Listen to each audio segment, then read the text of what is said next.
Bismillahirrahmanirrahim. Assalamualaikum warahmatullahi wabarakatuh.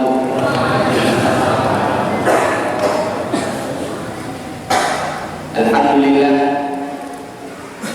Alhamdulillah ala ni'matillah. Innal hamdalillah nahmaduhu wa nasta'inuhu wa nastaghfiruh. Wa na'udzu billahi min shururi anfusina wa sayyi'ati a'malina. May yahdihillahu fala mudilla lahu wa may yudlil fala hadiya lahu. Asyhadu an la ilaha illallah wahdahu la syarika lah wa asyhadu anna Muhammadan 'abduhu wa rasuluhu la nabiyya wa la rasula ba'dahu. Qala Allah ta'ala fil Qur'anil Karim, ya ayyuhalladzina amanu taqullaha haqqa tuqatih wa la tamutunna illa wa antum muslimun. Faqala Rasulullah sallallahu alaihi wasallam yaqul ittaqillaha haitsuma kunta wa atbi sayyi'atal hasanata tamhuha wa khaliqin nas bi khuluqin hasanin. Allahumma shalli wa sallim ala nabiyyina wa habibina Muhammad sallallahu alaihi wasallam wa ala alihi wa ashabihi wa man tabi'ahum bi ihsan ila yaumiddin. Rabbi shrah li sadri wa yassir li amri wahlul 'uqdatam min lisani yafqahu qawli. Alhamdulillah, matur suwun kepada para takmir, pangapunten saya duduk di sini. Bukan saya yang hebat, tapi Allah yang memudahkan saya semuanya urusan saya. Dan ini amanah panjenengan semuanya. Dan jazakumullah khairan jazaa kepada Ustaz Nur Salim juga. Tadi saya dengar tausiahnya, saya kira yang masih beliau. Tadi saya dengarkan luar biasa. Saya tak jadi pendengar saja. Ini nikmat Allah Subhanahu wa taala, saya kedua kalinya hadir di masjid yang megah, masjid yang ramai jamaahnya, masjid yang insya Allah semuanya diberikan Allah Subhanahu wa taala istiqomah. Amin ya rabbal alamin. Alhamdulillah, tetangga saya kalau tidak salah belum lama isi pengajian di sini, Bapak Mufron Rifai MPD. Beliau sama saya sangat dekat dalam urusan dakwah. Beliau ketua FUIB Boyolali, ketua Forum Umat Islam Boyolali. Alhamdulillah. Ini nikmat yang patut kita syukuri, Pak. Nikmat ketemu dengan orang soleh, nikmat pengajian kita bisa hadir, nikmat iman dan Islam, nikmat terbesar yang Allah berikan kepada kita. Jangan ditukar, jangan diberikan, dilepas akidahnya. Karena menjelang Natal dan tahun baru ini sensitif. Tak sengaja orang murtad. Paham betul lagi?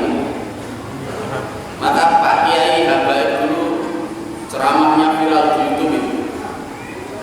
Kalau ada orang mungkin sekelas Kiai atau Habaib sekalipun kok menyuruh mengucapkan selamat Natal, itu dijauhi saja. Boten usah ngomong. Kita hargai mereka, tapi jangan mengucapkan kan.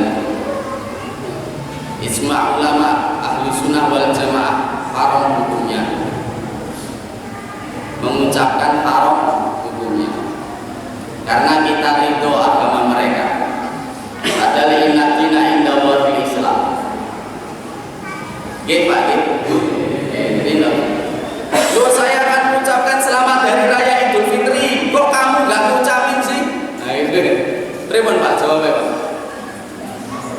Ya, karena kita punya agama sendiri. Loh, jenengan yang mengucapkan nggak apa-apa kok Pak. Bapak itu, mohon maaf saudara-saudara yang Nasrani, jenengan tidak mengucapkan kepada saya nggak apa-apa. Misalnya mereka menfatwakan haram hukumnya mengucapkan selamat Idul Fitri kepada orang Islam, nggak apa-apa. Nggih boten Pak nggih? Iya.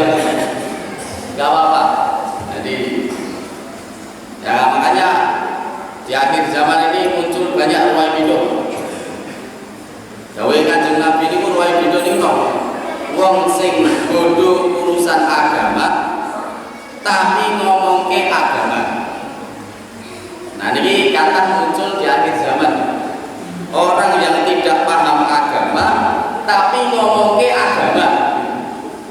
jangan sampai muncul seperti ini banyak. Maka hati-hati, iman itu di akhir zaman betul Pak Ustadz ini seperti bara api, memegang bara api panas, angin hari ini. Maka alhamdulillah Allah berikan kita nikmat hidayah Islam. Soalnya saya pernah dengar cerita bagus banget. Enten nenek hafal Quran, hafal hadis, hafal kitab contohnya Bulughul Maram, itu kitab fikih sederhana ini. Ketemu kalian kiai, pas ketemu kalian kiai, kalungnya lepas. Neneknya kalungnya lepas, gak pakai jilbab, tapi apa? Kalungnya apa Pak? Kalungnya saling. Kaget Pak. Dong neneknya hafal Quran, hafal hadis, hafal kitab isi Bulughul Maram, hafal, masya Allah. Tapi qadarullah, kata neneknya ketika ngomong di hotel bersama kiai tersebut, ini kisah nyata Pak. Jawabannya satu, saya tidak punya agama, Allah belum memberikan hidayah kepada saya. Jenengan sudah dapat hidayah, alhamdulillah. Dari kecil lahir sudah Islam, alhamdulillah. Nikmat Allah Subhanahu wa Ta'ala. Maka jangan digadaikan. Di akhir zaman ini berat, jangan digadaikan. Dan alhamdulillah Allah itu berikan kita nikmat rezeki. Maka disyukuri mawon. Rezeki tidak akan tertukar. Mau pandemi, mau masa sulit, Allah itu maha mencukupkan. Makanya Allah menciptakan kehidupan dan kematian.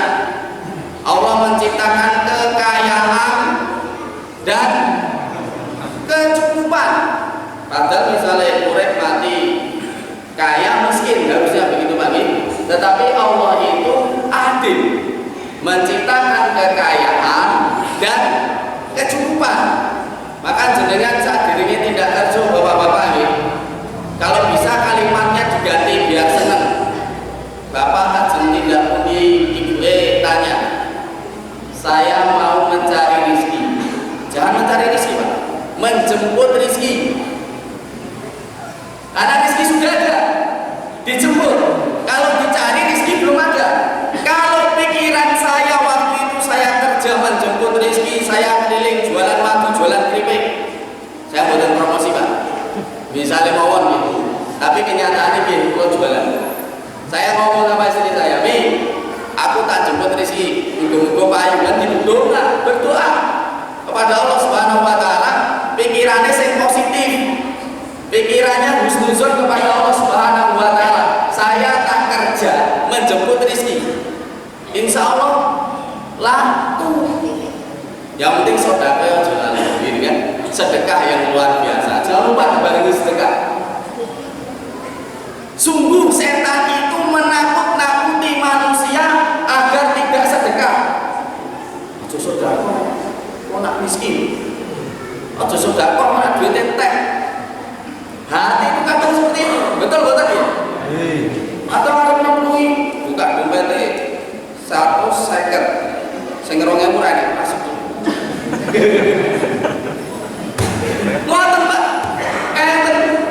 ini 100.050, pengen toknya abot gitu.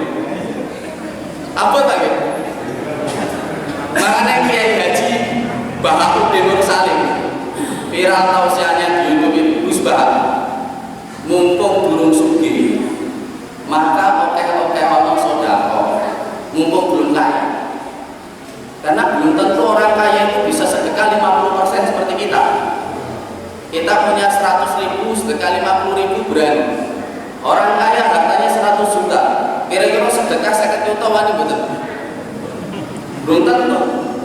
Nah, mumpung belum kaya, ya kita banyak sedekah, kan begitu.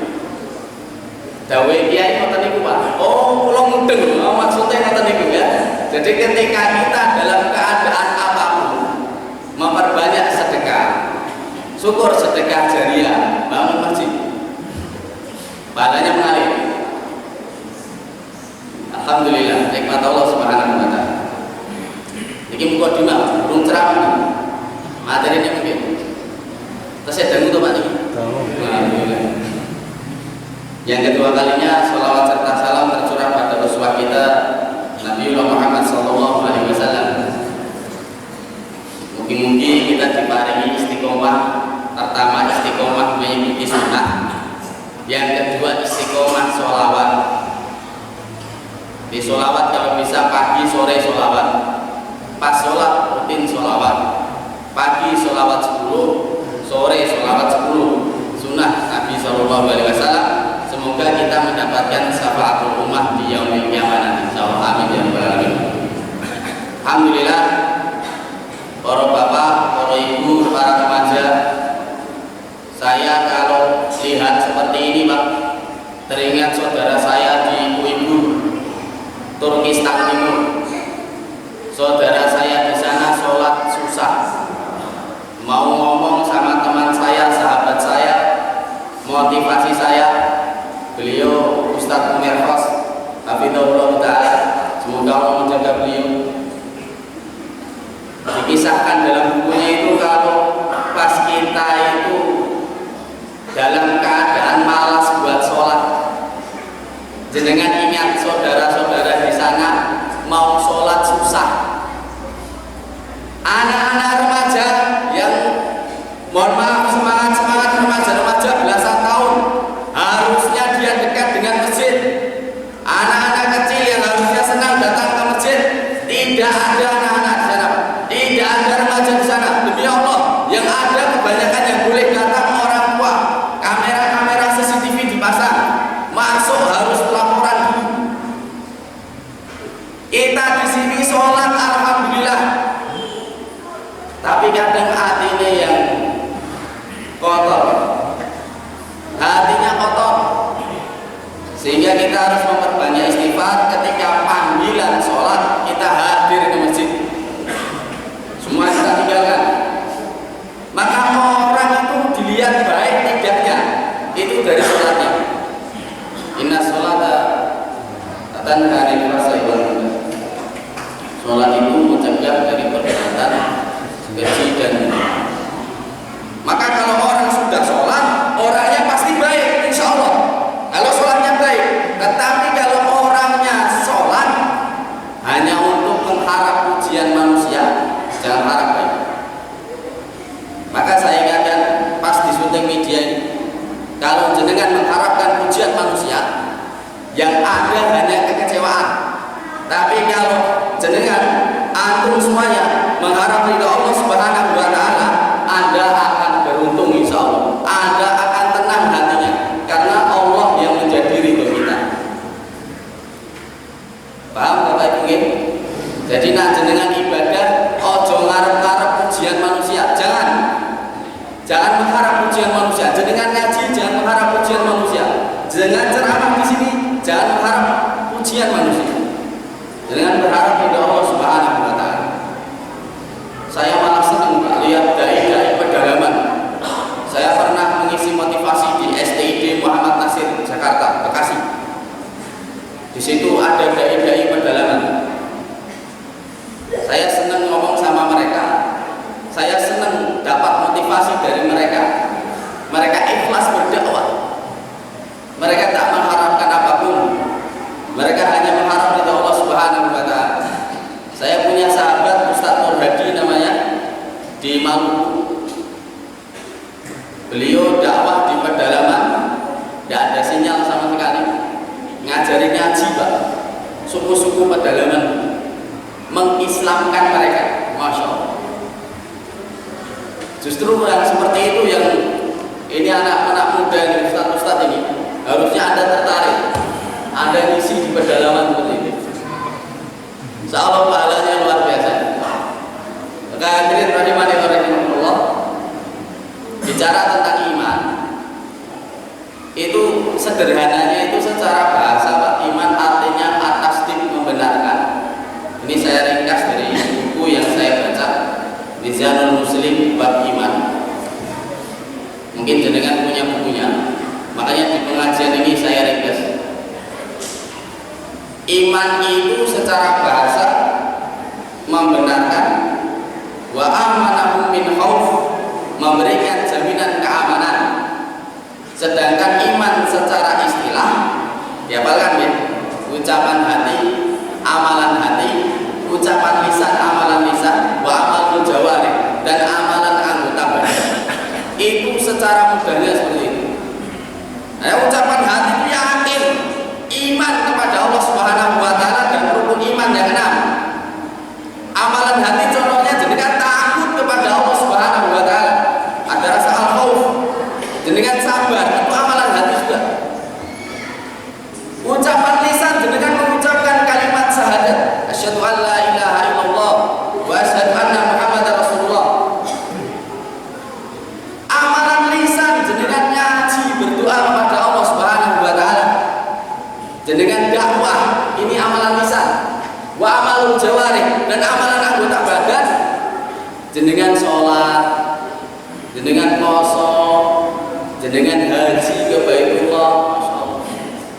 Haji itu panggilan.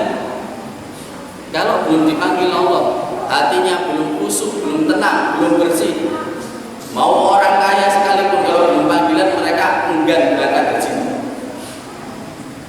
Duitnya akeh, uangnya banyak, saestu, tapi malah meliling jalan-jalan ke Eropa, jalan-jalan ke Jepang, jalan-jalan ke Korea, jalan gitu. Tapi kalau buat mengeluarkan uang buat umroh susah, males. Nah ini hatinya apa? Padahal kota yang di akhir zaman dijaga malaikat itu ya kota Mekah, dan satu lagi apa? Madinah. Insya Allah kita berdoa kepada Allah pada malam ini. Saya juga mendoakan dengan semuanya, bapak-bapak, ibu-ibu, semoga Allah mampukan kita, Allah panggil kita dengan rizki yang tidak disangka-sangka. Amin ya rabbal alamin. Tidak harus tunggu kaya. Kalau Allah sudah panggil dengan miskin, Allah berangkatkan. Banyak kisahnya. Saya punya teman ngelap kaca rumah sakit, bersih-bersih. Demi Allah itu masih sahabat saya di Semarang, orangnya udah tua. Subhanallah, ada punya rumah sakit itu memilih jamaah yang rajin sholat, diberangkatkan Allah Subhanahu wa taala haji. Masya Allah, Allah mudahkan. Saya punya kisah yang sederhana, semoga Allah ini mampukan kita semua. Saya ditawari ngajar ngaji. Yang saya ajar ngaji ini keluarga kecil. Saya ajarkan memperbaiki bacaan. Kemudian ketika memperbaiki bacaan, orangnya mau pindah keluar kota. Ustaz, saya mau pamit. Loh, Bapak mau kemana? Saya mau pindah keluar kota, Ustaz. Doakan di sana ada rezeki. Saya naik pangkat di sana, pekerjaan saya dimudahkan. Ustaz, saya berangkatkan. Berangkatkan ke mana, Pak? Ke Tanah Suci. Allahu Akbar. Orangnya pindah, Pak. Pindah. Sudah, saya jarang hubungan. Mereka orangnya menghubungi saya, Ustaz, minta rekeningnya. Allahu Akbar. Ditransfer uang, Pak. Dan itu saya nggak pernah pegang uang segitu, Pak. Masya Allah. Saya pucap-pucap mata saya di ATM. Masih ingat di ATM Ungaran saya belok karena di telepon saya perjalanan ngajar pondok di Semarang. Saya pucap-pucap, bener apa enggak ini uangnya ini? Apa saya lihat mata ini? Ya Allah, alhamdulillah. Allah mudahkan saya, Pak, tanpa saya menabung. Alhamdulillah, Allah mudahkan saya dengan Anda berdoa kepada Allah Subhanahu wa taala. Allah berangkatkan jenengan wa yarzuquhu min haitsu la yahtasib, dari arah manapun yang Allah tidak sangka-sangka. Kalau ada yang menertawakan jenengan misalnya, le bunga aku pengen umroh, saya pengen haji, duitnya lima, ya pokoknya doakan aku. Mungkin ada orang menertawakan, Pak, silahkan. Allah Maha Kaya.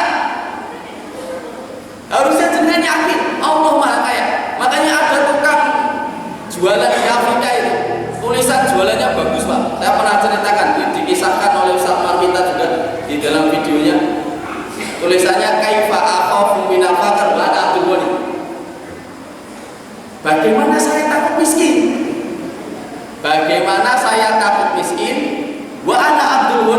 sedangkan saya adalah hamba Allah yang maha kaya. Padahal jualannya itu Masya Allah sederhana, buah-buahnya sedikit, tidak banyak, tapi tulisannya itu langsung memotivasi saya. Kaifa akhafu minal faqr wa ana abdun. Bagaimana saya takut miskin sedangkan saya adalah hamba Allah yang maha kaya. Dengan yakin buatan Bapak Ibu Allah maha kaya ya. Jenengan kalau sedekah harus boros, ojo pelit. Apa Bu? Jenengan sedekah harus boros, ojo berjajan tok borose. Mie ayam lewat pengen, some lewat pengen, es krim lewat pengen. Jangan sedekah boros. Saya tanya ini yang sedekah tadi niatnya sore tadi. Sore jenengan sedekah. Jumat sore Pak. Waktu mustajab berdoa. Saya sedekah makanan. Bismillahirrahmanirrahim. Jenengan doa Allah. Ya Allah, melalui sedekah saya ini, mudahkanlah saya berangkat haji dari arah manapun. Ya Allah, Engkau maha kaya. Boleh berdoa melalui apa Ustaz? Melalui amal soleh. Sedekah apa jenengan, tapi jenengan sama Allah yang tahu kan begitu. Tidak usah jangan ceritakan. Pas sepertiga malam mungkin. Nah jenengan pernah nolong orang. Pas jenengan berdoa, jenengan bertawasul. Bertawasul itu melalui perantara amal soleh panjenengan. Jenengan sebut di hadapan Allah Subhanahu Wa Taala. Ya Allah, tadi pagi saya nolong orang. Ya Allah, tolong saya ya Allah.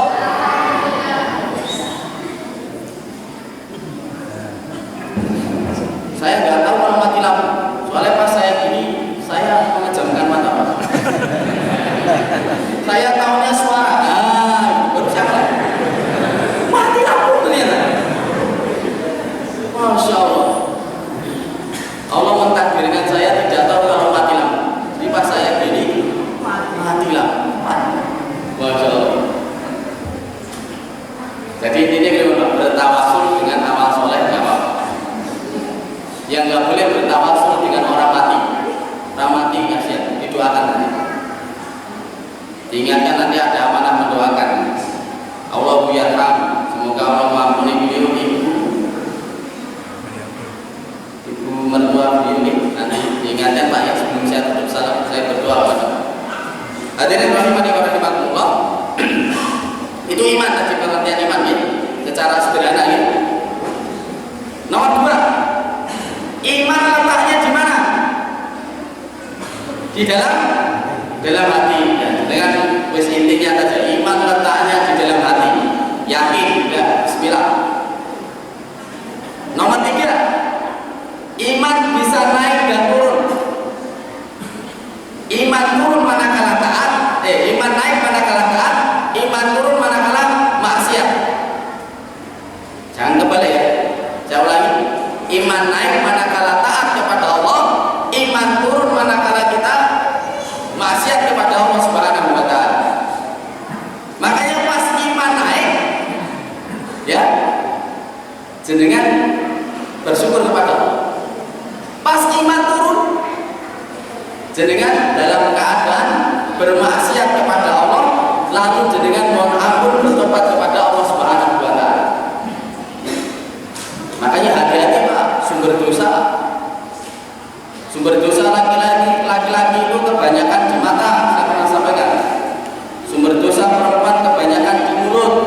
Ibu, hati-hati Bu, jangan mudah cerita-cerita. Wahai bapak-bapak, hati-hati Pak, matanya dijaga. Karena laki-laki menangis kebanyakan memegang mata, perempuan menangis kebanyakan memegang mulut. Pernah Pak dengan menangis begitu? Jarang-jarang. Wong lanang nangis itu. Biasanya kayak tadi Pak. Tapi ibu nggak pernah tahu bapak-bapak menangis.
Salah satu dosa yang dibalas Allah langsung di dunia dan di akhirat Allah juga balas adalah dosa durhaka kepada orang tua. Saya ulangi ini, dosa yang Allah balas langsung di dunia kontan dan juga Allah balas langsung di akhirat adalah dosa durhaka kepada orang tua, terutama ibu. Makanya Allah itu menyebut, Rasulullah SAW menyebut ibu 3 kali. Di dalam firman Allah Ta'ala berfirman, hamalat ummu qura wa ta'at qura wa hamlu wa fisalu salasuna sama, semua jasa ibu. Jadi ibu yang pertama disebut. Maka kalau masih punya ibu, masih punya ayah, jenengan berbaik hati kepada mereka, jenengan menolong mereka. Jangan lupa satu, Pak, kunci kesuksesan anak kalau masih ada orang tua, minta didoakan. Saya tegaskan sekali lagi ya, minta didoakan orang tua, karena doanya orang tua yang soleh atau solehah mustajab, insya Allah. Itu yang masih sekolah-sekolah, para ustadz, anak-anak sekolah, jangan lupa Anda telepon orang tua, kabarin orang tua, minta didoakan. Anda yang bekerja, masih ada ibu nenek di rumah yang sudah tua, jenengan rawat, jenengan bilang sama mereka, Bu, doakan lagi rezeki saya lancar, saya sukses, bisa nolong ibu terus. Kalau orang tua sudah tidak ada, terutama ibu, terutama ayah, salah satu pintu yang menyebabkan kita bisa masuk surga tertutup. Salah satu pintu yang membuat kita bisa masuk surga tertutup. Tapi masih ada pintu lain. Tapi salah satu pintu yang menyebabkan kita bisa masuk surga berbakti kepada orang tua tertutup. Masih punya bapak, masih punya ibu, kita rawat, kita jaga, kita doakan. Sudah tua, masya Allah, saya sedih, Pak. Saya datang ke Boyolali ini masih ada anak yang menitipkan cucunya. Anaknya itu kerja sibuk, padahal dia itu sudah merawat dirinya dari lahir sampai dewasa, sampai bisa kerja. Tapi orang tuanya sudah tua, sudah ngomong anaknya terus. Kemudian dikasih uang bulanan, ya Allah, ya Rahman, ya Rahim.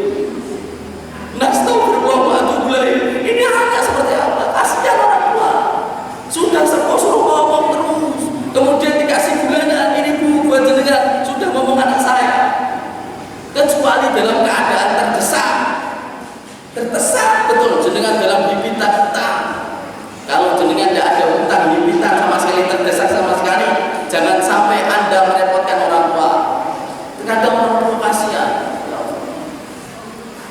Ada seperti itu, ada saya. Kasihan orang tua itu. Harusnya orang tua itu ketika sudah tua istirahat. Lihat cucu-cucunya senang, lihat anak-anaknya mendidik cucunya bahagia. Tapi orang tua susah payah, sudah tua masih susah payah.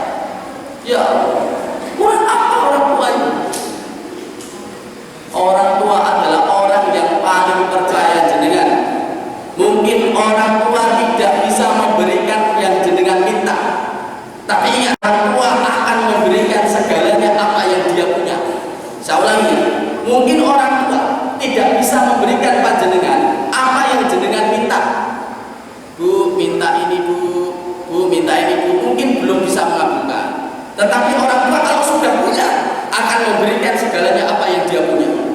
Masya Allah, Masya Allah, itu orang tua. Maka hadirin rahimani wa rahimakumullah, mohon maaf, saya kalau masalah orang tua sensitif.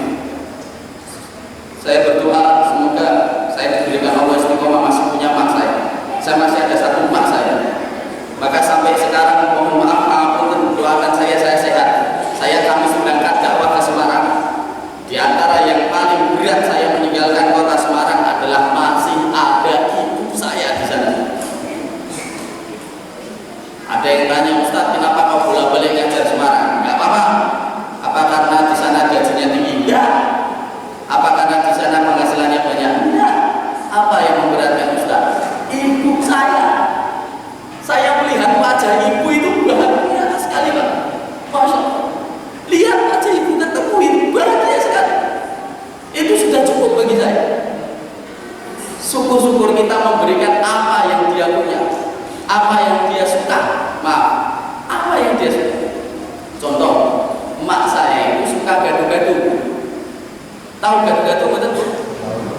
Nah, gado-gado itu sambal kacang, itu kan ya? Tak bawakan itu Pak, gado-gado aja. Masya Allah, senangnya luar biasa. Bahagianya orang tua itu sederhana. Jadi kan harus tahu ini, emaknya, ibunya itu sukanya apa? Pulang kerja, jadi kan bawakan. Tapi yang muda-muda ini, yang masih punya ibu, yang masih punya bapak, bahagiakan mereka. Bahagiakan mereka. Hadirin rahimani wa rahimakumullah. Itu iman. Kadang naik, kadang turun. Ya. Iman turun manakala taat. Iman naik manakala taat, iman turun manakala kita maksiat kepada Allah Subhanahu wa taala. Jangan kembali lagi. Astagfirullah. Alhamdulillah. Selanjutnya nomor 4 adalah tingkatan iman. Jamnya mati. Ya, agak cepat dikit.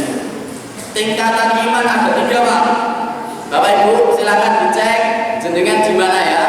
Tingkatan yang pertama aslul iman, iman ala kadarnya, iman yang paling rendah. Orangnya disebut muslim, hanya Islam saja, hanya syahadat saja, tapi dia tidak sholat mungkin, atau dia melakukan maksiat, dia melakukan dosa-dosa besar. Ini tingkatan iman yang paling rendah. Wahai sholat ora sholat, ora teko. Adzan ora teko. Wahai ngaji angin. Melakukan dosa-dosa besar, tapi dia Islam. Inilah yang menyebabkan dia kalau kelak masuk neraka, dia tidak kekal di dalam neraka. Kenapa Pak Bu? Kok tidak kekal di dalam neraka? Karena dia Islam. Kecuali munafik, kafir dan munafik. Ya, karena di akhir zaman muncul orang munafik. Esok ngomongin tahu, sore ngomongin tempe. Dulu dia bilang haram, sekarang boleh, nggak apa-apa. Enten betul Pak? Ada. Astagfirullahaladzim. Semoga beliau dapat hidayah.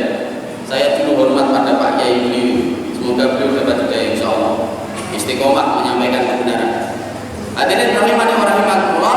Tetapi kalau kita dalam keadaan seperti itu, iman ala kadarnya, kita masih melakukan dosa, jenengan harus terus bertobat kepada Allah Subhanahu wa taala.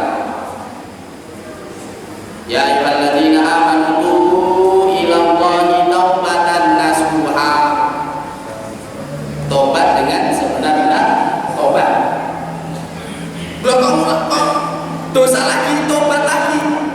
Enggak apa-apa. Kita enggak tahu ya. Makanya kita memperbanyak istighfar kepada Allah Subhanahu wa taala. Makanya dulu ada, kalau tidak salah namanya Abu Mijan apa ya? Saya lupa. Itu dia suka minum khamr. Iya Ustaz, namanya siapa? Abu Mijan. Iya, dia suka minum khamr. Pas perang, dia diikat talinya. Gak bisa kemana-mana, gak bisa ikut jihad.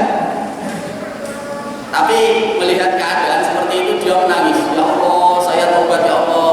Ya Allah, saya tidak akan minum khamr lagi, saya tidak akan minum miras lagi. Karena sedih Pak, karena gak bisa berperang. Akhirnya ada salah satu sahabat yang melepas tapi pakai topeng. Nanti dia janji mau balik lagi, diikat lagi di pohon. Wah, perang Pak, luar biasa. Dia pandai memang masalah perang. Kemudian diikat lagi, sampai ada yang ngomong, kalau tidak salah yang memakai topeng itu adalah Abu Mijan. Jadi sahabat yang pandai berperang. Karena dia suka minum khamr, maka dia itu ketika minum khamr tobat, minum khamr lagi tobat lagi. Jadi kalau jenengan maksiat, pas dalam keadaan seperti itu tobat terus, besok lagi tobat lagi. Pokoknya sampai jenengan bilang kalau bisa betul-betul tobatan nasuha. Tobat dengan sebenar-benar tobat.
Bisa jadi dia mendengar azab. Walau a'lam. Azab kuburan. Makanya kita berlindung kepada Allah. Transit di azab kubur, di akhirat dibangkitkan, habis dibangkitkan dihisab, kemudian masuk neraka. Kan seperti itu episode orang yang di azab kubur karena banyak dosa, kemudian dibangkitkan masuk neraka, masih siksa lagi di neraka. Kullama nadijat juluduhum badalnahum juludan ghayraha liyadhuqul adab. Setiap kali menuju neraka jahanam dimasukkan belum diambil Allah Subhanahu wa taala kulit yang lupas karena panas, diganti Allah dengan kulit yang baru, dimasukkan lagi seperti itu. Siksa neraka itu seperti itu. Ada yang kepalanya pecah balik lagi, ada yang kulit yang lupas tadi kembali lagi. Tsumma la yamutu fiha wa la yahya. Mereka tidak hidup dan tidak mati, tapi lagi mereka tidak hidup, tidak mati, tapi sakit. Demi Allah, mereka sakit, tapi tidak hidup, tidak mati. Ngeri Pak. Badan lepas semuanya sakit, balik lagi. Begitu siksa neraka itu. Maka kita berlindung kepada Allah. Wa min adzabil qabri, termasuk adab kubur. Kita berlindung kepada Allah Subhanahu wa taala.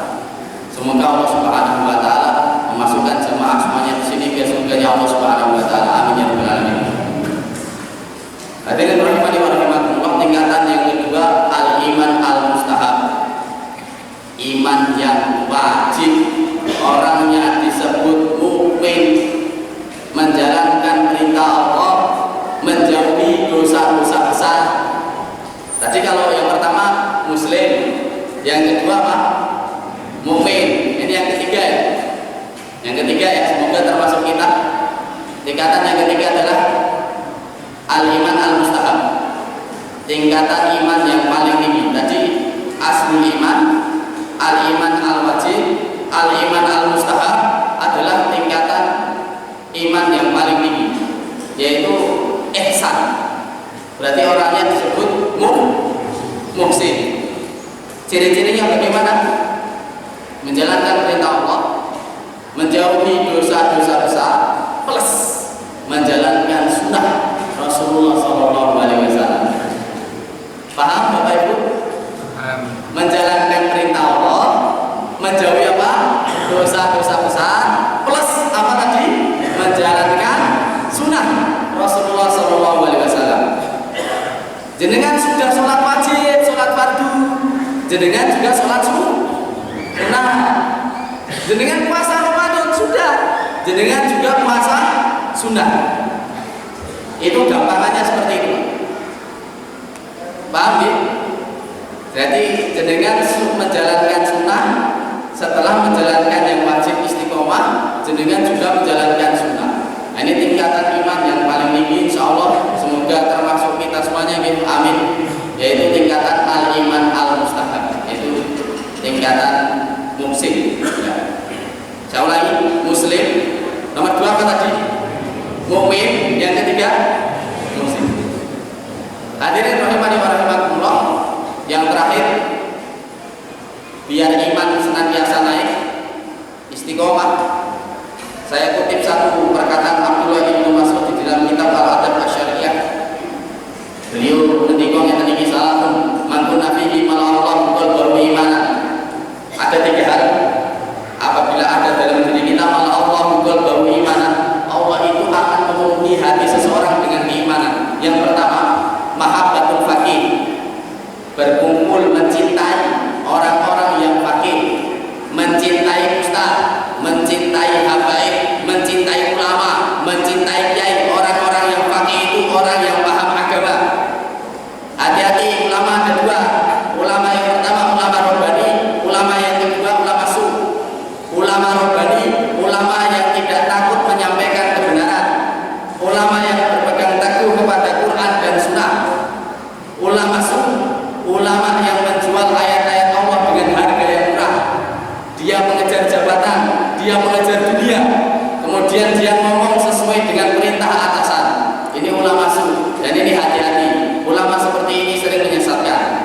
berlindung kepada Allah Subhanahu wa taala.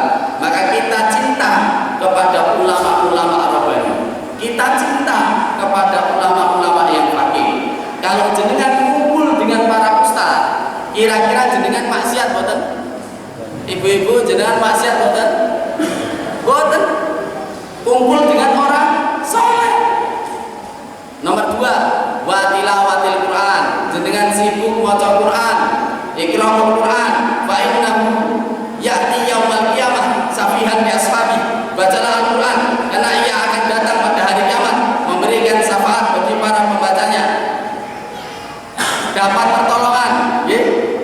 Nak bisa biar imannya naik. Jenengan tilawah istiqomah ngaji minimal 1 hari 1 ayat. Syukur 1 hari 1 halaman. 1 hari bisa 1 juz. Alhamdulillah. Standar orang hafal Quran sehari 6 juz, 5 sampai 6 juz. Orang hafal Quran ngulangnya hafalannya antara 6 juz sampai 5 juz. Seminggu dia khatam. Jenengan paling tidak hatinya itu biar bersih. Jenengan baca Quran, syukur-syukur 1 hari 1 halaman, syukur-syukur 1 hari 1 juz. Insya Allah dia Bapak Ibu ya. Allah. Nomor 3, biar iman senantiasa naik, asyam. Puasa. Pas terakhir. Pas ini nomor 3. Puasa. Syukur puasa sunnah. Senin Kamis. Puasa ayam mubin. Puasa pertengahan bulan. Mantap lagi puasa Daud. Sehari puasa, sehari tidak, sehari puasa, sehari tidak. Apa gini? Apa puasa gitu? Pas 4 bulan insya Allah. Sebentar lagi tamu yang mulia datang, dilatih ya. Insya Allah bulan